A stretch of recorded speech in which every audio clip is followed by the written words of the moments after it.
Hi, this is Henk, and welcome to another edition of the Soul Sessions. And today my guest is Jeff Krawczyk. Did I get it right? Wow. Perfect.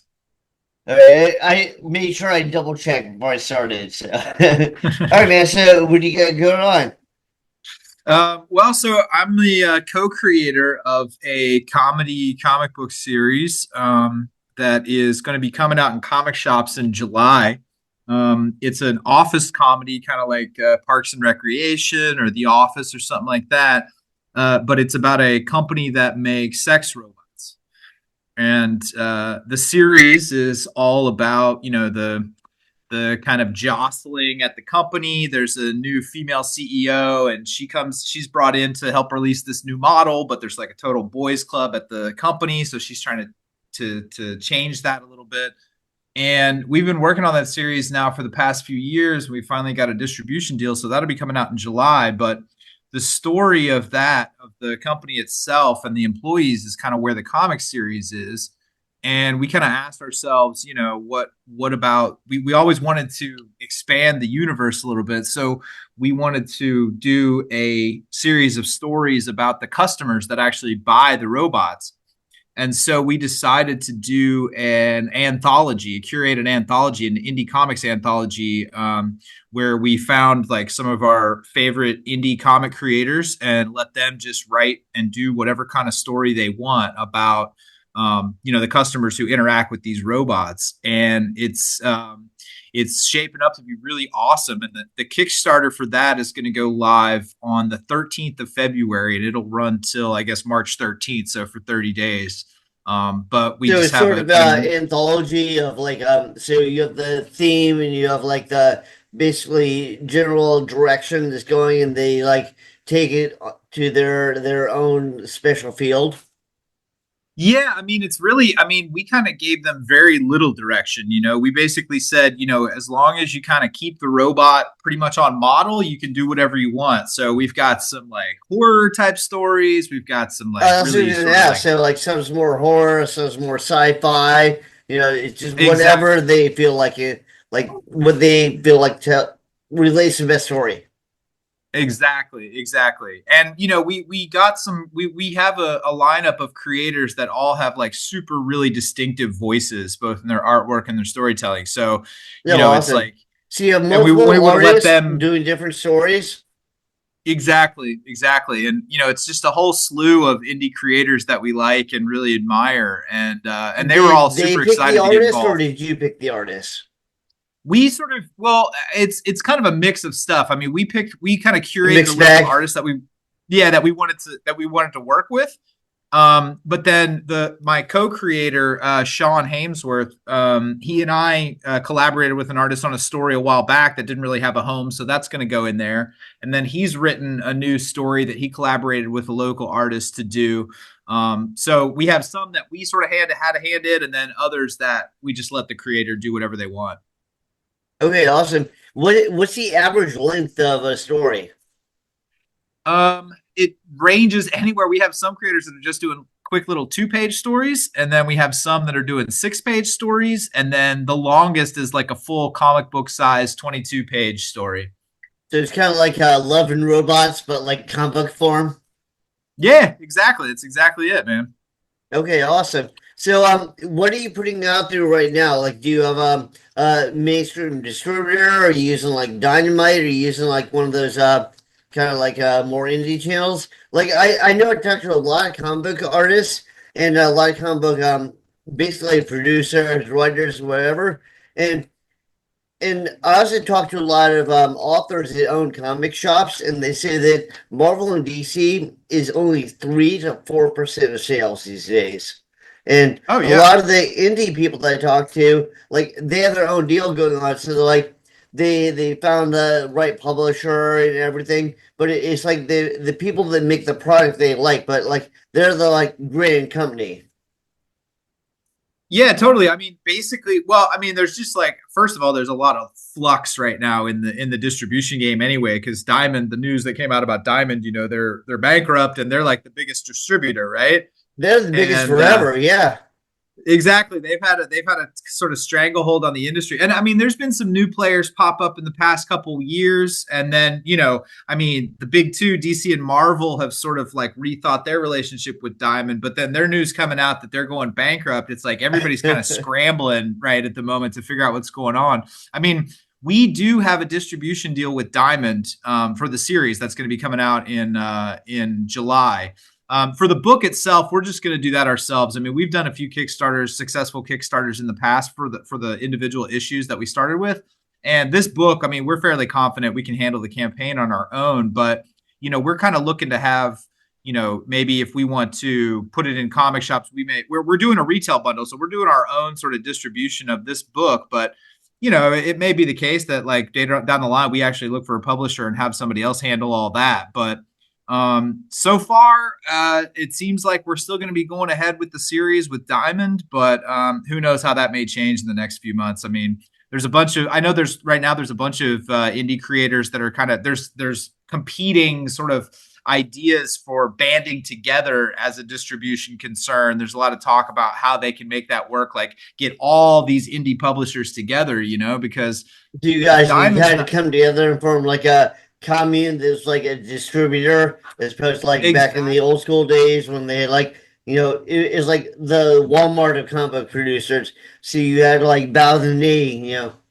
Yeah, exactly. And so, I mean, the thing that's cool about it is that there are so many indie books out right now. I mean, you said it yourself, it's like at Yeah. any given comic shop, the best stuff coming out, is definitely from indies, whether it be some of the big name indies or just people kind of doing their own thing. I mean, it's the barrier for entry to that kind of publishing and distribution is so low now. I mean, it used to not be the case. It used to be just a pain to even get your book out there, but Yeah. now it's like with the printing and the distribution on your own and the internet. I mean, you can do it yourself, no problem. Well, I remember like I wanted to be a comic artist when I started out, and I remember what really sold me was like there was that whole indie boom with like The Crow and like Cerebus and all that sort of stuff, Mm-hmm. but it was a bubble. It went up and it went down. Yep. So then I started sending out stuff, and like I even had some people like Kitchen Sink and stuff pick me up, and then they went bankrupt. Like everybody was going bankrupt. And I Yep. remember I was like, oh, I still want to be a comic artist. I went to art school. I moved to New York. I ended with DC.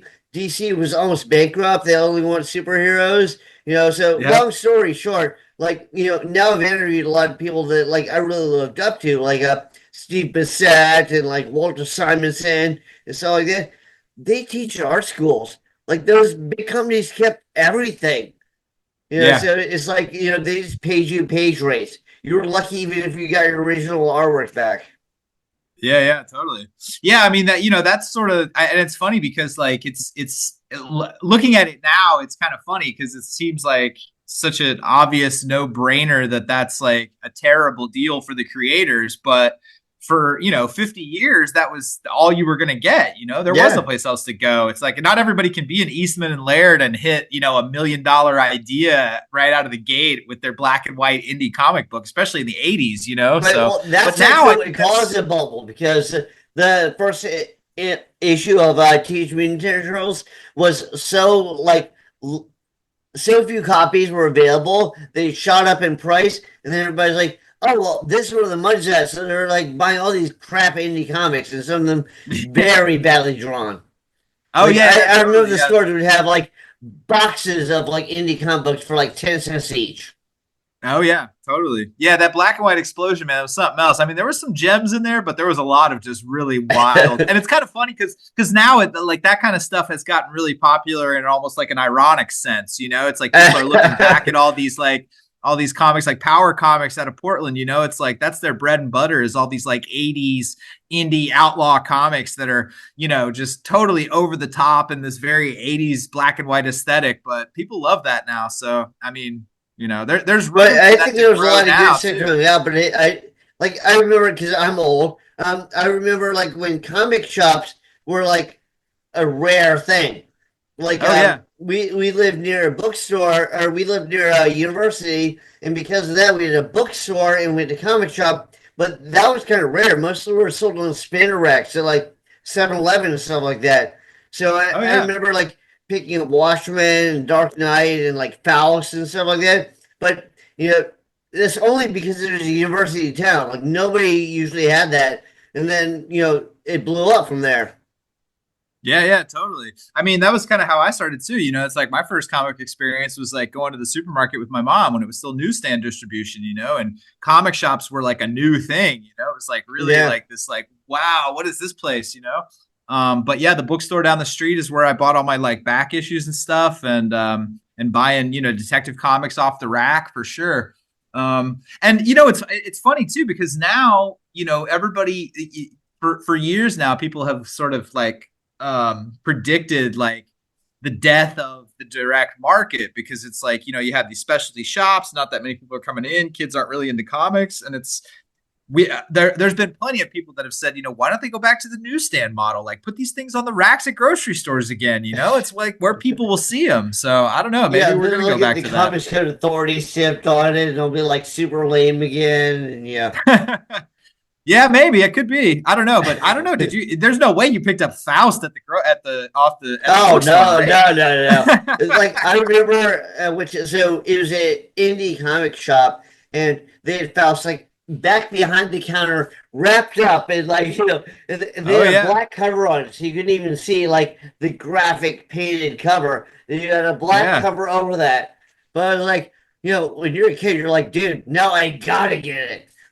Oh, totally. And I it's funny because I'm originally from Oklahoma. And when I was growing up, the big headline story of the comic book shop getting shut down for selling X-rated comics or degenerate comics or whatever, that was in Oklahoma City. And that was Right. like, right in my sweet spot when I was really into comics, collecting comics. And yeah, that was a big deal because that shop eventually shut down, Planet Comics in Oklahoma City, and it Oh was the same wow. thing. It was like, Yeah, I knew yeah, there. yeah, Yeah. No, yeah, I've talked like so I do a lot of author conventions these days. So I do like illustrated cosmic horror books, and hmm, a number of the like Brian Keene, for instance, they own comic shops, and the comic shops, like I said, like 97% of what they sell are indie comics. And hmm. like the whole market, it's not just a one-off shop. It's like that's most of the market. And Marvel and DC just keep going down, down. Just people aren't interested, but a lot of people are doing what you're doing. Like they run a Kickstarter for the next issue. That way they pay the artist and they pay the writer, and they just Yep. keep putting it out. And you can tell they love it. Like a lot of the people who work for like Marvel and DC, like occasionally you get like a Frank Miller who'd be like super into it. But you have some people that are just like, yeah, it pays for rent. Yeah, yeah, totally. Yeah, I mean, there's something to be said for owning and working on your own creation. I mean, I'm sure there's. I mean, because like I said, it's also changing taste, right? Like when I was a kid, that was my whole thing. Like I wanted to be the next Todd McFarlane, and like drawing Spider-Man was like the ultimate goal. But once you get older, and like you said, you start discovering some of this indie stuff and some of this more alternative stuff. It's like once you're a little bit older, the superheroes don't really do it anymore. Although, I mean, there's certainly a market for the people that Well, that even are Todd 50 and McFarlane loving learned his lesson. superheroes. He's like, fuck this up for the image. Yeah, So yeah. then But he's like, that's what's so funny about this about the indie boom that's going on right now is that like, even then like in the early mid 90s, late 80s, early mid 90s, like when Image started, it was like that was such a watershed for everybody because it was like, oh, you can do indie books but have them on the same level as Marvel and DC. Like even at the height of the black and white boom, there was no indie books that were touching the sales of like Marvel and DC on a monthly basis. But then when Image came out, and as they've sort of like matured over the past 30 years, like all these other well, they companies, also other had all the indie companies hotshot followed in creators their and other wake. companies Yeah, yeah. like Well, and Wolf now there's Bertaccio and like Tom McFarlane, like all the people that are like a big fucking deal. Like, you know what? I'll keep the rights. I'll go here. Mike exactly, why not? Mignola. I mean, how awesome is Hellboy? Yeah, yeah, exactly.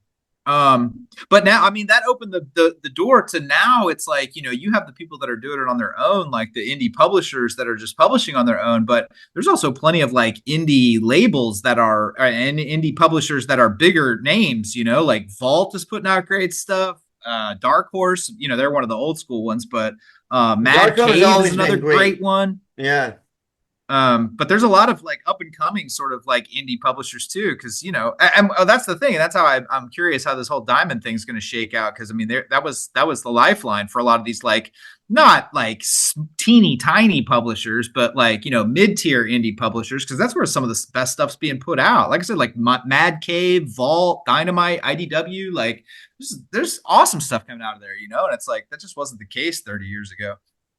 Yeah, I'm surprised about Dynamite. I mean, I remember them from the old school days. I'd buy like Comic Buyer's Guide and stuff like that, and like they were the big dogs on the scene. And they're like suddenly they're folding. Yeah, Yeah, yeah.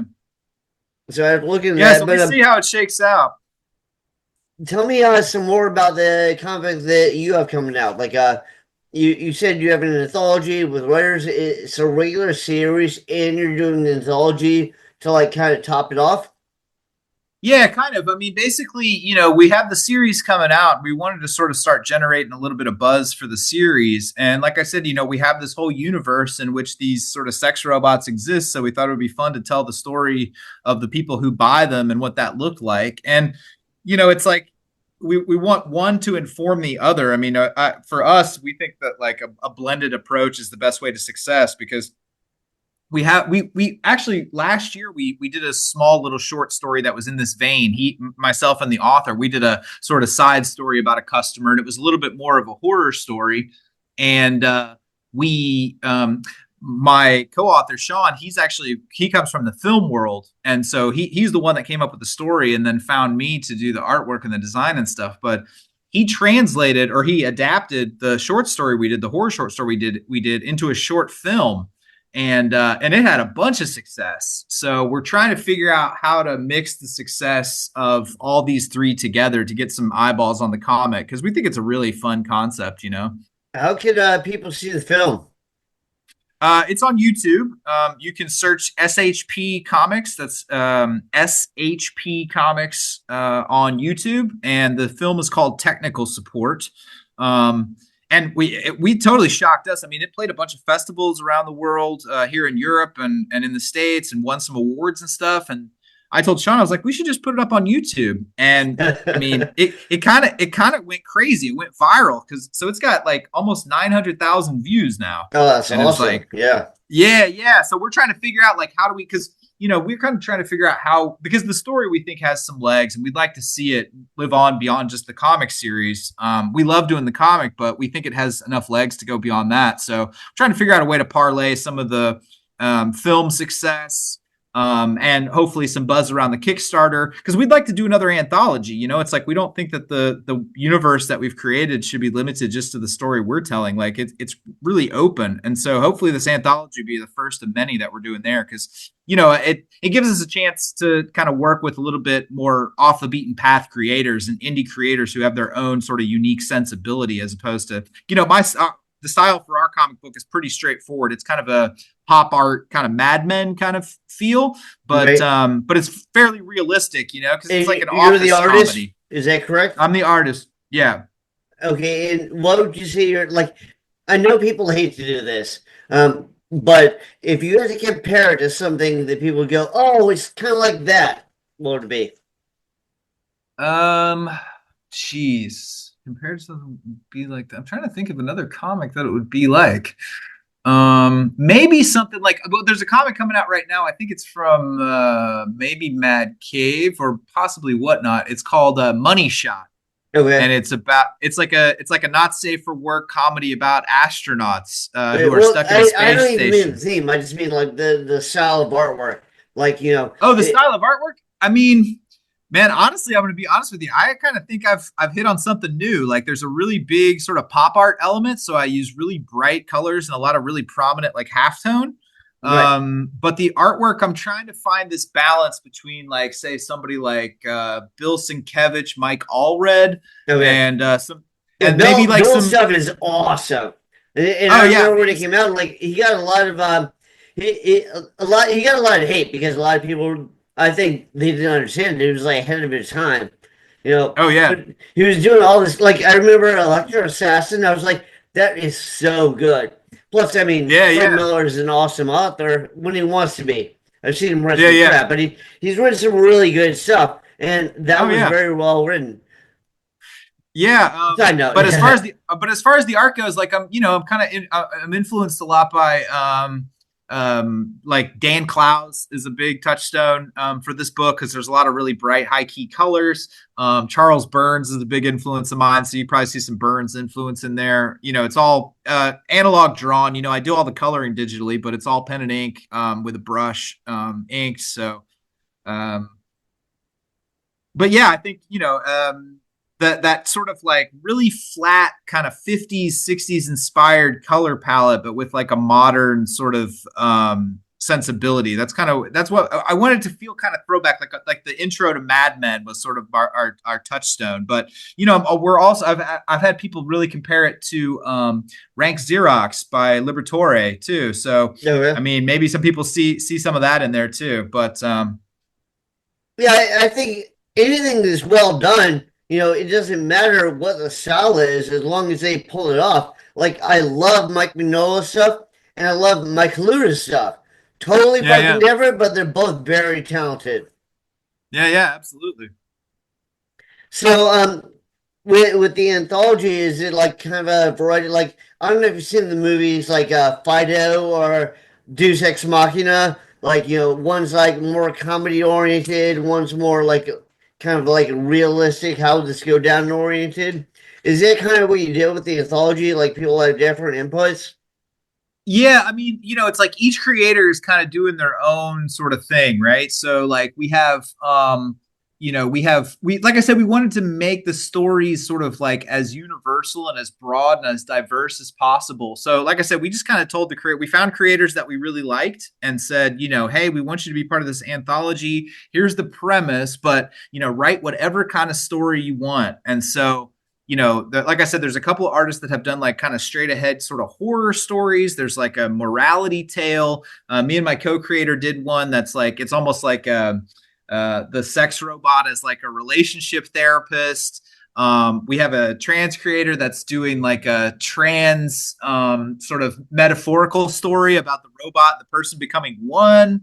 But yeah, like I said, our goal was to get as many diverse types of stories out there because like I said, we didn't want to just have this as just a straight comedy. Like there's so much potential there to tell so many different kinds of stories that we wanted to sort of really let them go wild with the premise. And I mean, we've got Dean Haspiel doing a story for us, and he's doing like this crazy like superhero. The robots are actually being experimented on with the military to make like secret weapons out of these sex robots. So you got stuff from all over the map, all these different kind of stories that it's just awesome. It's kind of almost cliche, like the scorpion woman who's like sexy and then kills you, or But Yeah, yeah, yeah, no, that's totally. cool. And So you have a Kickstarter, right?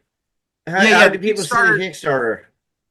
The Kickstarter, you can search for Tales from Aerotech on Kickstarter, and I can put the link for you too, so we can go direct to that. And the cool thing about it is that like we kind of, because my kind of sweet spot for my aesthetic is kind of a retro inspired aesthetic. That's what I really like to do. Like all the covers for the books are like really kind of retro romance comic theme, but with like a modern kind of funny twist. So That's like cool. I really Yeah, love I doing think like it's really authentic cool when retro people like stuff. kind of pick something and they stick with it. Like they kind of have like an ongoing thing as opposed to like, okay, this is what sells, and they just put it out. Yeah, yeah. Which I guess is the But difference between like indie comics and Marvel. I mean, Marvel's yeah, done yeah. better, but still, yeah. Yeah, I mean, that's the kind of thing. I mean, that's the kind of stuff that I really love from the big two. As far as Marvel and DC stuff now, it's like all the like month to month, like what's Iron Man, who's Iron Man fighting this month or whatever. It's like that's not that interesting. But every once in a while, they'll go kind of nuts and like do something off the beaten path, like the Bizarro World anthology from DC, or the new What If book, or not What If, what is it called? There's like an independent, they just let people go crazy. So it's like Pete Bagg did like a Spider-Man story, and it's like all these indie creators doing Marvel properties. It's the same thing with like Vertigo in the 90s with DC. Yeah. It's like just doing this sort of like letting the indie creators go crazy and not being so beholden to, oh, the character has to look like this, they got to do this, that, and the other thing. It's like just the Grand Design series too, I thought was great. Like Jim Ruggs Hulk and Tom Sholey's Fantastic Four. It's like they want to tell their own kind of story. It's like just let them do it. It's like, what do you have to be so beholden to this? Like, oh, the Fantastic Four is always like this, always looks like this. It's like let people do their own thing. Well, as a quick side note, when I interviewed with DC Comics, I was like, I got an interview with the guy who was the editor for Vertigo Comics. I was like, this is perfect. And that turns out that was right when they were closing it down. Because, like I said, apparently it's coming back. What? Apparently it's coming back. Oh, apparently really? Vertigo's making a comeback. That's what they say. I don't know. We'll see. Well, I know some of the best people they really fucked over, like Alan Moore. Like Alan Moore could go on for days about how they fucked him over. Yeah, totally. But it's like, I mean, that's a perfect example of before the whole nightmare that he had with the rights, and DC kind of going back on their word or finding a loophole, I guess I should say. But that example of word, but it was verbal. He didn't have it written down. That was right. But Watchmen is the perfect example. It's like DC's like, hey, you're a creative person. We want to let you do whatever kind of story you want to do, and we'll publish it, and it's like the only drawback is that he couldn't use the characters he wanted to originally. But I mean, the fact that book was put out by DC is like mind blowing in 1986. Well, they bought a whole set of characters, and then they're like, we just bought them and you're ruining them. So then he had to make them a slightly different character. But I know that, like, this is all verbal stuff. So, like, they promised him to, like, oh, well, we renew the rights, and then I forget what it is, like 6 months or a year or whatever. They're like, we just won't do that, and we'll let it revert to you. But they were such a hit, they've ever since then they've renewed the rights. And then they're putting out, like, T-shirts and posters and Watchmen watches. And he goes, hey, where's my cut? And they go, oh, that's publicity for your comic. Right. Yeah. Like, when the movie came out, he's like, take my name off of it. Oh, yeah, absolutely. Yeah, I don't think there's ever been a movie of his stuff that he's been happy with, for sure. Right. Yeah, I don't think so. They made a lot. Some are like pretty good, but not as good as a comic. Like V for Vendetta. Like the comic blows everything away, but the movie wasn't bad.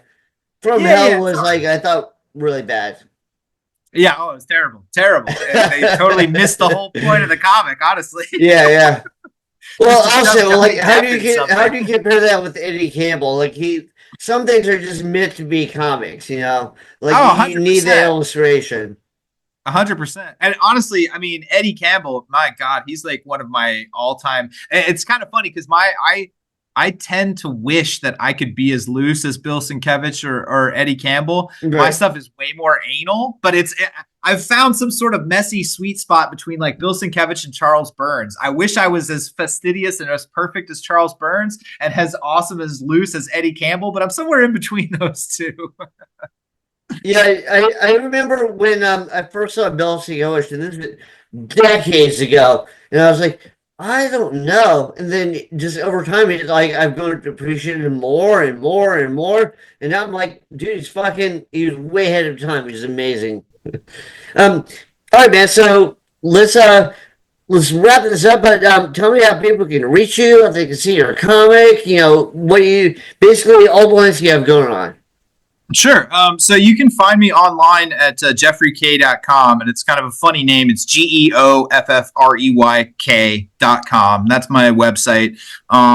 I actually, it's like I'm kind of dropping a bunch of social media by the wayside. I've kind of been on Blue Sky a little bit recently, but it's like I'm trying to move slowly towards like consolidate maybe just my website. But geoffreyk.com is my website, and then you can find the book at shpcomics.com.